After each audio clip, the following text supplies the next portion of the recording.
Meus amigos, eu estou querendo conversar com vocês aí a respeito desse pronunciamento do presidente da República tratando dessa crise gravíssima na Amazônia. Meu nome é André Lima, eu sou coordenador do projeto Radar Clima e Sustentabilidade do Instituto Democracia e Sustentabilidade e colunista aqui no nosso portal Congresso em Foco. E quero destacar alguns pontos e comentar com vocês a minha impressão. Né? Primeiro, o presidente disse que estamos numa época tradicionalmente seca, né? E que isso tem impacto nesse aumento das queimadas. É preciso dizer que essa queimada, esses incêndios, eles têm a ver mais, claro que eles têm a ver com a época, porque é o período em que se coloca fogo em pasto, né? Sobretudo na Amazônia, onde se faz uma pecuária extensiva, mais primária, digamos assim. Mas também e sobretudo, e há vários especialistas que já dizem isso, e eu estudo esse assunto há mais de 15 anos, inclusive coordenei ações pelo Ministério do Meio Ambiente, então posso dizer que esse aumento significativo nos focos de queimada e na intensidade tem mais a ver com o aumento do desmatamento em 2019, porque se desmata, o que acontece? Desmata, derruba a floresta, deixa a floresta alguns meses secando, entra seca. Poucos meses depois do período de seca, começa o que se faz tradicionalmente é colocar fogo. O fogo não é espontâneo, né? Então ele é criminoso. O presidente disse que a proteção da floresta é um dever de todos e que não se deve espalhar dados infundados. Bom, os dados de aumento de desmatamento e os dados de incremento nos números de queimadas são do INPE, Instituto Nacional de Pesquisas Espaciais, órgão ligado ao Ministério de Ciência e Tecnologia, né, e também que também dá os dados de queimada. Então é um órgão público de altíssima credibilidade, ligado a um Ministério de Ciência e Tecnologia que faz isso há décadas e é referência mundial. Portanto, não se trata de dados infundados ou espalhar dados infundados, né? O presidente disse que estão cientes desse problema, da gravidade, atuando para combater o desmatamento ilegal e que não basta operações de fiscalização e comando e controle. Eu fui o coordenador do Plano de Prevenção e Combate ao Desmatamento na Amazônia entre 2007 e 2008 e posso dizer com convicção que de fato não é a única solução, mas sem comando e controle, sem comando e sem controle, e os militares sabem muito bem disso, o presidente obviamente que também sabe, não tem ordem, tampouco progresso no assunto do desmatamento. Claro que é preciso ter incentivos econômicos, é preciso incentivar várias atividades sustentáveis na região, é preciso levar, né, crédito e uma série de políticas públicas para desenvolvimento econômico.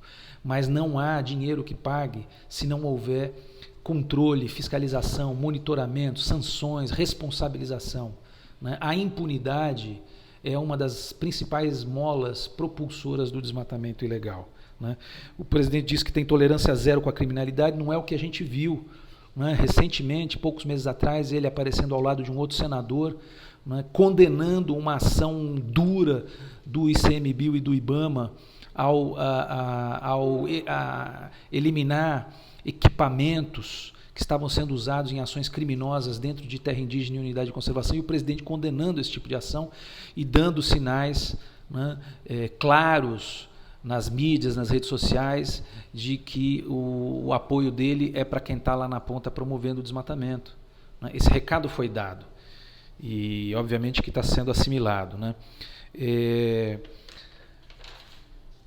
Eu quero completar dizendo o seguinte: esse discurso do presidente é um discurso, a gente vê que é um discurso forçado, ele está aparentemente constrangido em ter que fazer esse discurso, porque não condiz com a prática dele nesses 8 meses de governo, né?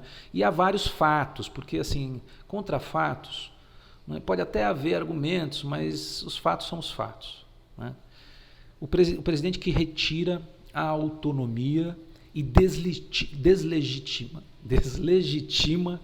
o órgão oficial que faz o monitoramento do desmatamento no Brasil e é referência mundial, o INPE. Demite o presidente que faz esse trabalho e desqualifica, né, coloca dúvidas sobre o órgão técnico responsável por fazer isso. Isso já é um sinal claro de que ele fica muito incomodado com a realidade, né? elimina praticamente o Fundo Amazônia, onde nós conseguimos mais de 3,5 bilhões de reais de doação a fundo perdido. É preciso lembrar, meus amigos, não foram os noruegueses, os alemães que vieram aqui dizer para a gente o que a gente tinha que fazer. Não é isso.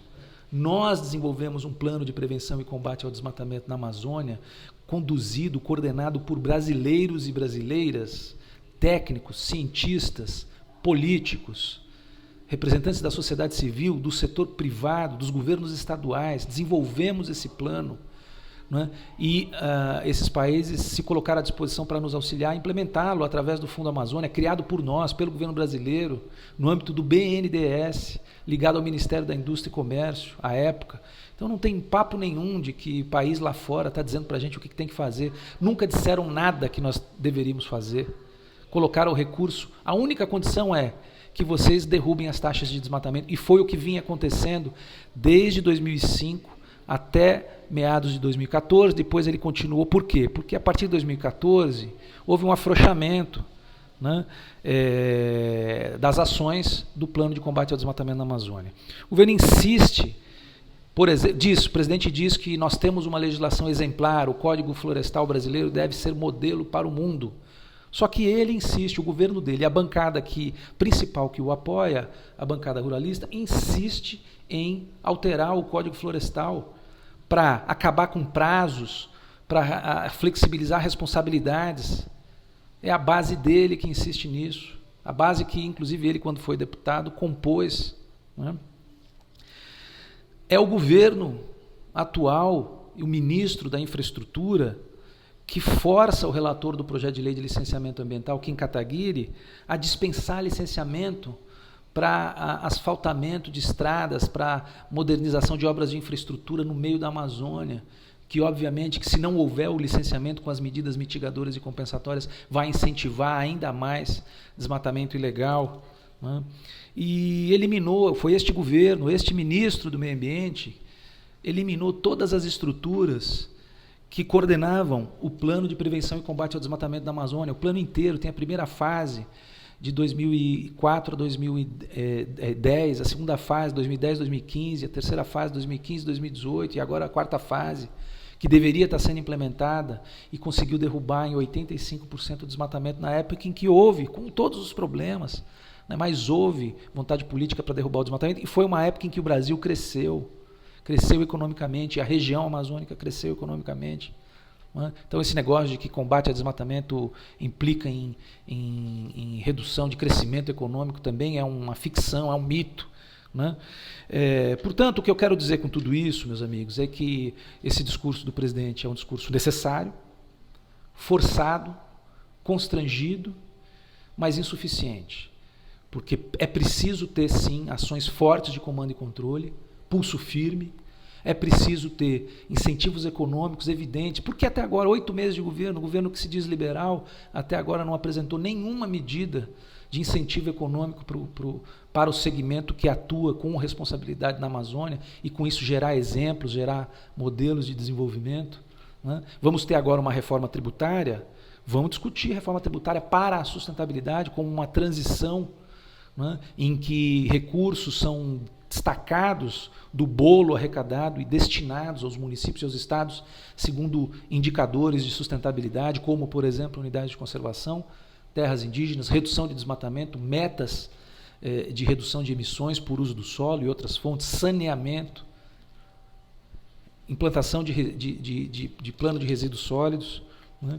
E também crédito robusto. Vamos transformar o nosso plano Safra num grande plano de agricultura de baixas emissões de carbono, incentivar o produtor que está fazendo correto.